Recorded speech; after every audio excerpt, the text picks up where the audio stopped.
Panic and destruction as Cyclone Debbie makes landfall in North Queensland. Cyclone Debbie is continuing to pummel North Queensland, leaving behind a path of destruction at normally idyllic locations including Airlie Beach and Hamilton Island. The Category 3 system made landfall shortly after 1 p.m. near Bowen, where it was described by Premier Anastasia Filisic as equivalent to a 1-in-100-year event. Roofs have been ripped from buildings, including the Bowen Bowls Club, and flying debris has begun to cause damage as the cyclone's most destructive zone impacted the Whitsunday Islands and mainland towns, sending residents into a panic before making its way further inland. More than 45,000 homes are without power throughout the impact zone, and authorities have warned they will not be able to render assistance until Wednesday at the earliest. The Insurance Council of Queensland has already declared the storm a catastrophe. The storm was downgraded from Category 4 to Category 3 shortly before 4 p.m. but Premier Filisic begged residents to stay inside.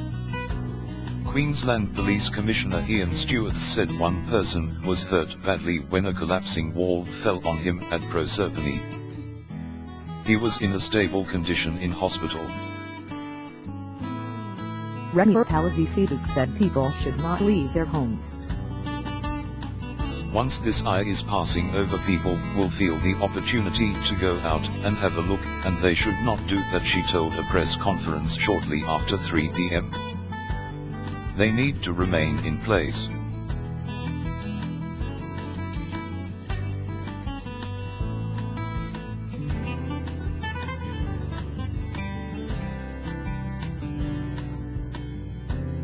This is a dangerous cyclone. People must stay indoors.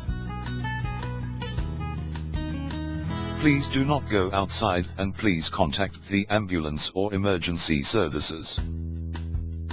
According to the Bureau of Meteorology's latest warning, issued at 1 p.m. Queensland time, 2 p.m. AEDT, the system is beginning to make landfall on mainland coast between Bowen and Airlie Beach, with wind gusts potentially reaching 270 km/h near the centre.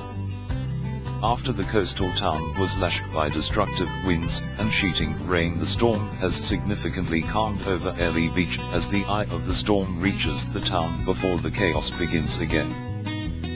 A video published by ABC journalist Jonathan Hare from an Airlie Beach apartment shows a fan blowing into wine that had been ripped from the ceiling and large pieces of debris being dragged by harsh winds across the building's balcony during the worst of the eye wall's impact.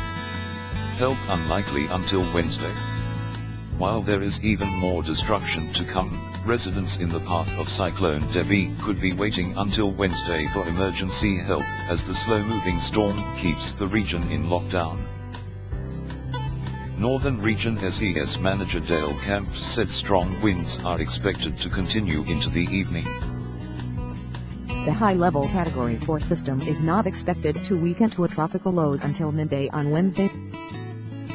It's a very slow-moving cyclone, so we're talking anywhere between 6 and 14 hours until it's completely over in each location, he said. So that puts it well into this evening, and that's the problem. Everyone is going to have to stay in their house all day, and then stay there all night as well. Camp said poor light in the evening will hamper any cleanup efforts.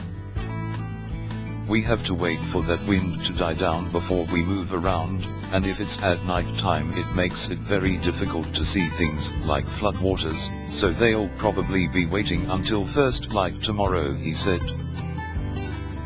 Speaking in Parliament in Canberra, Prime Minister Malcolm Turnbull said the federal and Queensland governments had activated the disaster response plan. Turnbull told Parliament the Australian Defence Force had set up a joint task force and was ready to deploy assets to the affected areas. Brigadier Chris Field, who played a key role in the 2011 flood reconstruction in Queensland, has been appointed recovery coordinator. There's 1,000 people deployed or on standby to assist, and we thank them for their courage, commitment and selfless service, Turnbull said.